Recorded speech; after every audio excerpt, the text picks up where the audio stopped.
The IMF and the World Bank are meeting in Washington with finance ministers and policymakers talking about the global economy.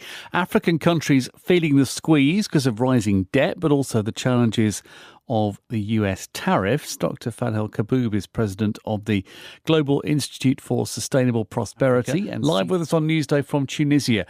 Thank you very much indeed for your time. Tell us a bit more about what's on the agenda for the IMF and the World Bank in Washington.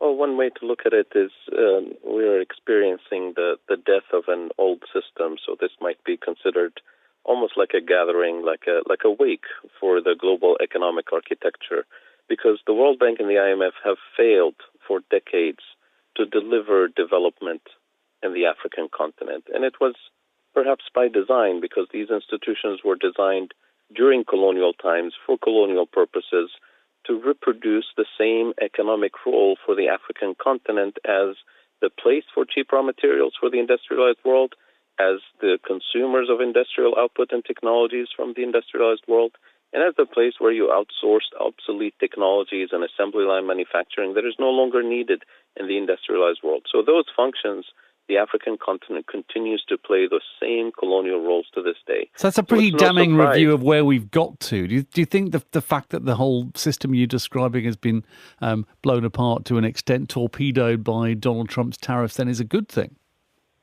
Well, it could be considered a good thing. Have we been prepared, meaning as the African continent leadership, have we been prepared to build the alternative architecture?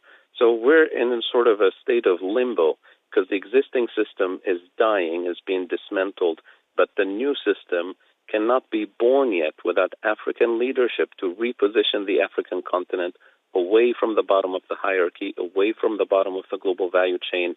And this cannot be done country by country. It needs to be done as an African continent acting as a bloc, because the African continent has everything it needs to truly industrialize and escape the bottom of the value chain, because we have all the strategic minerals that the rest of the world wants. We have the youngest labor force on the planet. We have the economies of scale as a continent. We're the size of China, the size of India. What is lacking is leadership to strike deals for actual transfer of technology, sharing of technology, so that we leapfrog into the modern green industrial world, as opposed to this myth of trying to catch up with partnerships and free trade agreements that are designed to lock you at the bottom of the value chain. Those are pretty long-term objectives. In terms of the more immediate, how are African countries feeling about the initial short-term consequences of the tariffs? Well, first of all, the long-term started yesterday, right? The long-term starts today. But in terms of the immediate impact, when you don't have a strategic vision for yourself to escape the situation, you're going to be part of somebody else's strategic vision. So you're giving Donald Trump the upper hand in all the negotiations, country by country. You're giving all the other major economic blocs the opportunity to come to your rescue on their own terms. So you're never going to escape the situation. So, for example, the AGOA situation that is, for many African countries is considered to be a lifeline, right, for exporting to the United States. But in reality, AGOA is an inflation management tool for the United States. It's allowing the United States to import cheap raw materials without having to pay any fees or any tariffs.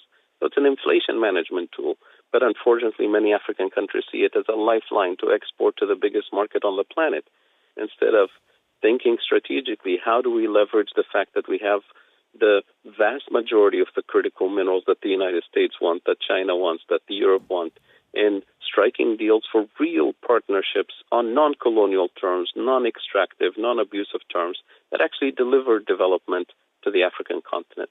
That is where the failure of African leadership needs to be put on the spotlight here, because this is how you develop. You don't develop and industrialize one country at a time, begging for privileged access to the U.S. market to export raw materials. Okay. Thank you very much indeed, Dr. Kaboub, President of the Global Institute for Sustainable Prosperity.